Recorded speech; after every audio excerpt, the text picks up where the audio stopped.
Welcome back to Mayo Clinic Radio. I'm Dr. Tom Shives. And I'm Tracy McCrae. Tracy, the U.S. Food and Drug Administration, that is the agency that's responsible for policing the American food and drug market, well, they're cracking down on companies that are making bogus cancer treatment claims. And let's face it, there's a lot of them out there.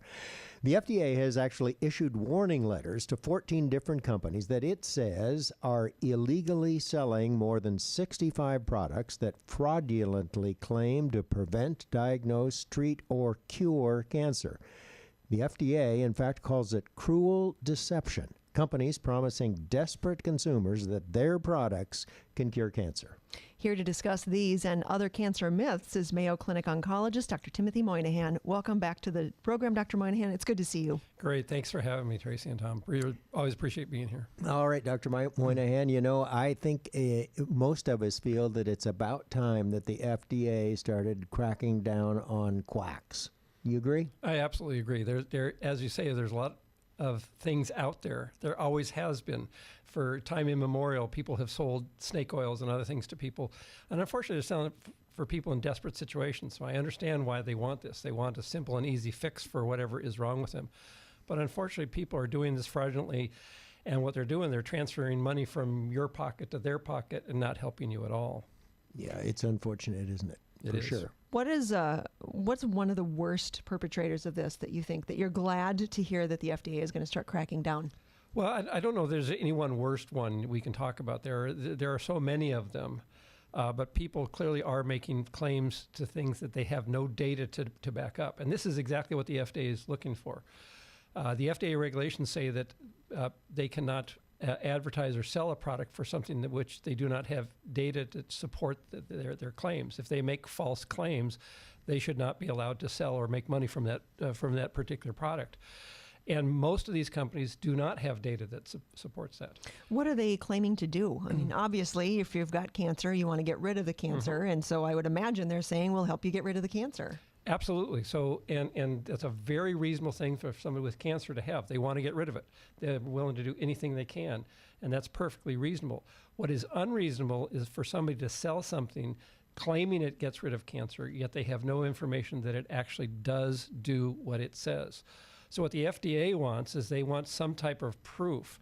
And what most of the cancer drug manufacturers need to do, they need to run what are called clinical trials to demonstrate that their drug does what they say it does.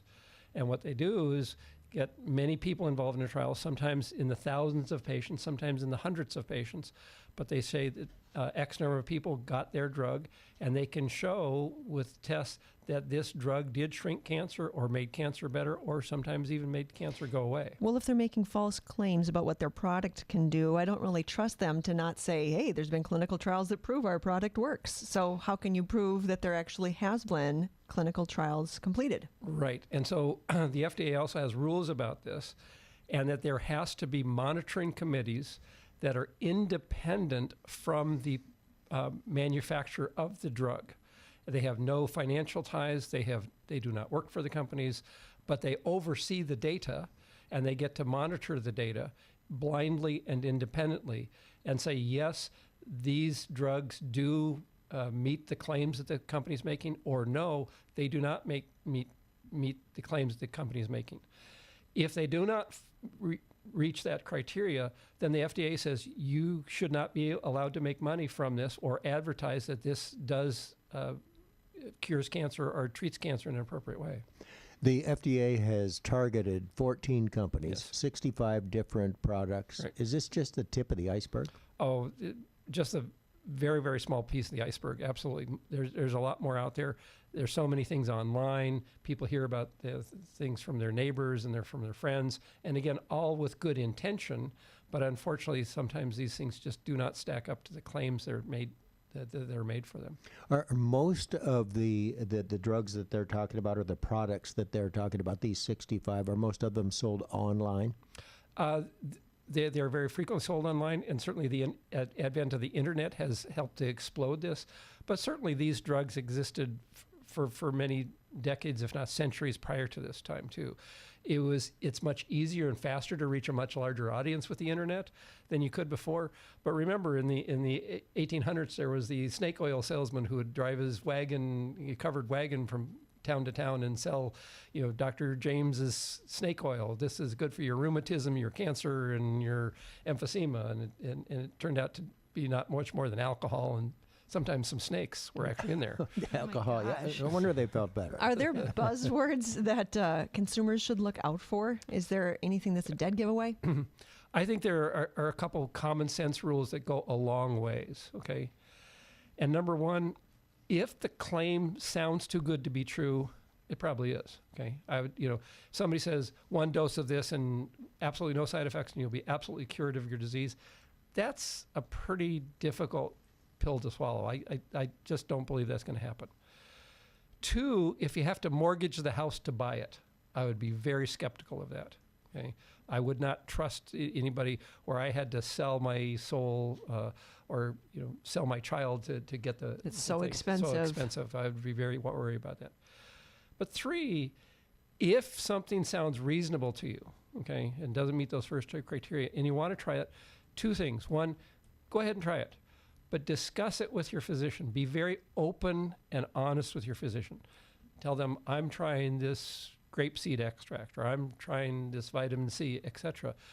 And because what we want to not have happen is that to interfere with treatments that we do know do work, okay? And most physicians, as long as you're honest with them, they'll be willing to work with you.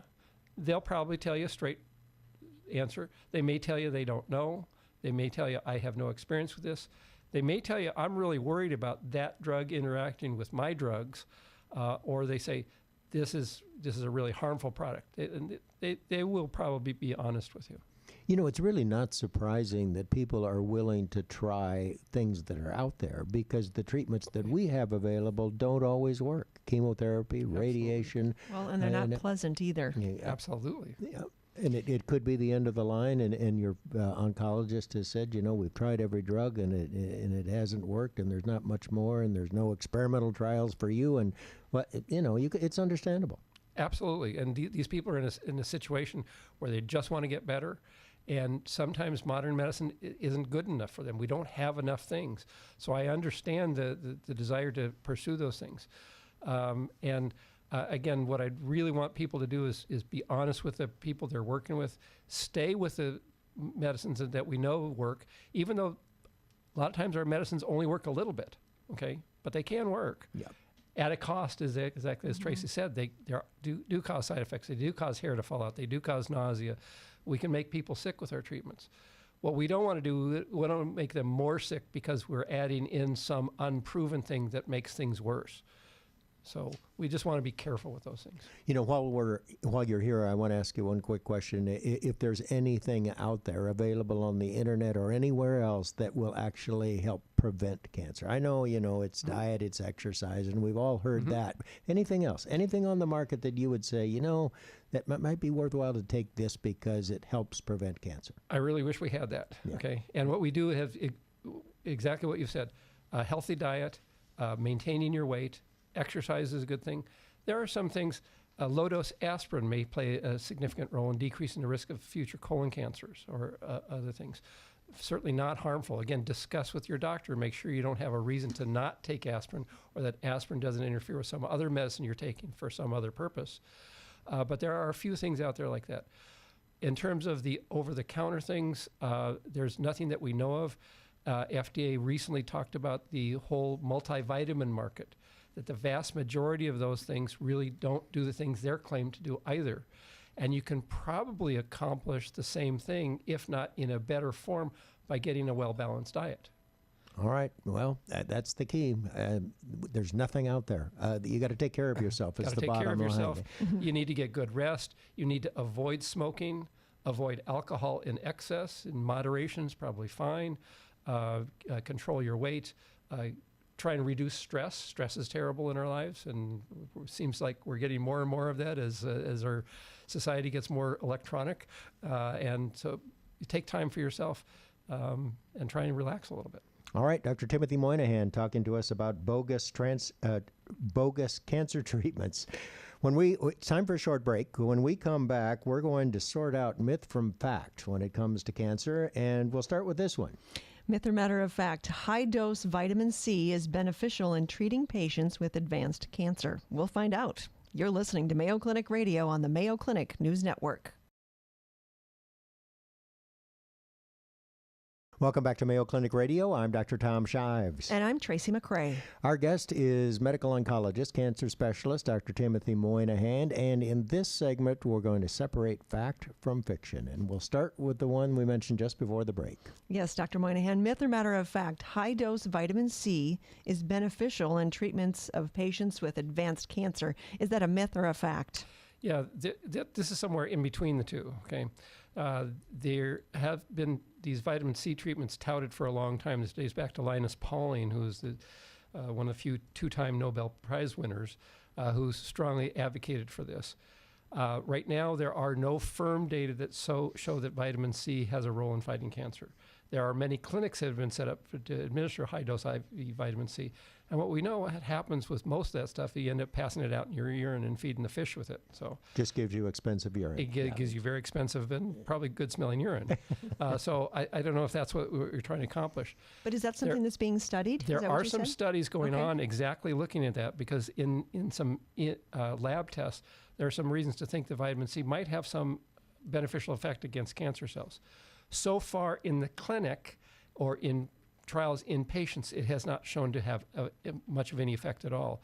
So this is one where I'd say stay tuned. I would not pursue it right now. I have no reason to think it helps. Fortunately, it's a fairly non-toxic therapy, but it could be expensive just because of the cost of going to a place that actually administers it. But I wouldn't have my sister get this. All right, you're working on it. We're working on it. All right, here's another one. One drink of alcohol a day can increase the risk of breast cancer recurrence. So a woman who's had breast cancer, if she has a drink a day, it's more likely that her cancer is going to come back. Recent study. Yeah, this is a recent study. It's actually a very large recent study looking at many, actually several million patients in the study. It was a population-based study. And it looked like those women who did drink more than one drink a day seemed to have a high risk. This was one drink, I thought. This was just one. Just one. Yeah. Well, one or more per day. So it had one or more. Oh, okay. So there is a caveat in there. All right. So we do know that alcohol is metabolized to estrogen in women. And this seems to be more common, particularly in postmenopausal women. So there seems to be some small association between the alcohol intake and breast cancer risk in women in the postmenopausal setting. Is this an association or is this a causation? We do not know. So did the alcohol actually cause it, or is it just some type of association, and there's something else in there that we haven't detected yet? Well, now that's so interesting to hear you say that, because we know that alcohol is metabolized in the body, but you said in women, part of it ends up as estrogen? Mm-hmm. Yeah, it can actually increase the serum estrogen levels to some small degree. Does it make a difference which kind of alcohol it is? No. Okay. It probably does not. So I think the idea is that modest alcohol intake is probably very safe. There are probably larger factors, again, getting back to exactly what you've mentioned before, Tom, about exercise, maintaining a healthy weight, a balanced diet are probably more important than the alcohol. But if you're a woman that's worried about breast cancer, I might confine it to 2 to 3 drinks per week. No more than that. That's probably perfectly safe. If my social media feed is to be believed, sugar feeds cancer. Is that a myth or is that a fact? Mostly a myth. So as with everything, there's some truth in everything. Basically, every cell in your body runs on glucose. Okay, that's how our muscles work. That's how our brain works. That's how our heart works. Everything works that way. That's how our tumors work. That's how our tumors work also. And there is an effect known as the Warburg Effect, and that if we actually starve healthy cells and starve cancer cells, the cancer cells are more likely to die without the presence of sugar around, whereas healthy cells may use other sources of energy to continue to live. Like kale, Dr. Shives. No.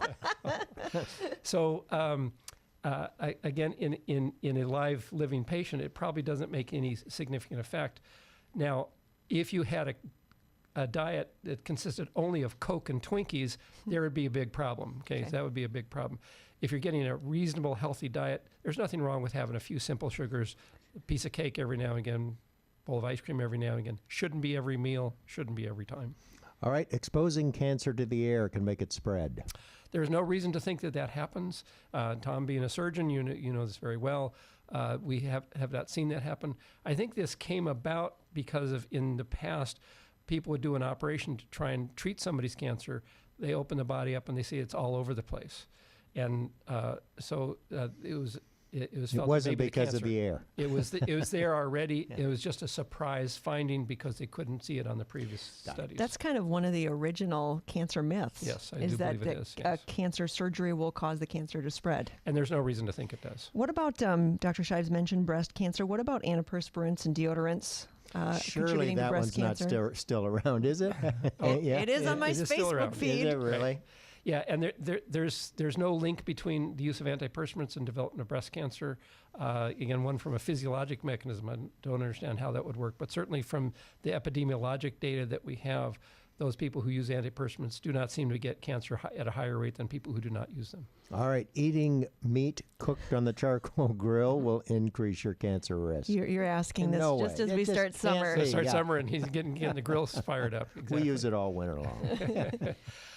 We do know that grilling meat, especially where you get the burn on the meat from like a charcoal grilling, does create some chemicals that have some cancer-causing properties. In mice. In mice, yeah, so it's in the lab only. And again, if eaten in a modest amount, it's probably very, very safe, and you're probably not harming yourself. So there's no good data that suggests it happens, although some cancer-causing chemicals are generated when you do char meat. So again, taken in moderate doses, certainly very reasonable. Don't feed it to your mice. All right, very good. I've got a keen interest in this one. Some injuries can cause cancer later in life. So in general, trauma does not cause cancer. The exception to that is when you have a trauma that leads to a chronic non-healing wound. And in that setting, where there's a chronic area of inflammation from a non-healing wound, that can lead to cancer. It's very rare. It's extraordinarily rare. It's almost always confined to that focal area. But in general, just plain trauma from getting hit, from being tackled in a football game, from a car accident, that will not cause cancer. All right. Some forms of cancer, some cancers can be contagious. Interestingly, we do not know of that in humans. There has been recently described in Tasmanian devils a transmissible facial tumor that is actually devastating the Tasmanian devil population in Australia and New Zealand. But that's the only reported case of it. We don't know of that in humans. There are some causes of cancer that are transmissible, particularly as there are several viruses. The human papilloma virus, which can be associated with various head and neck cancers. The cancer of the cervix can also be caused by human papilloma virus. So there are forms of transmissible cause of virus. Hepatitis B and C certainly can lead to liver cancer. So there are many forms of infections that can lead to cancer, but we have yet to describe a human cancer that can be transmitted from one person to another. All right, there you go. We have separated myth from fact when it comes to cancer. Dr. Timothy Moynihan, cancer specialist, Mayo Clinic, thanks so much for being here. Always a pleasure.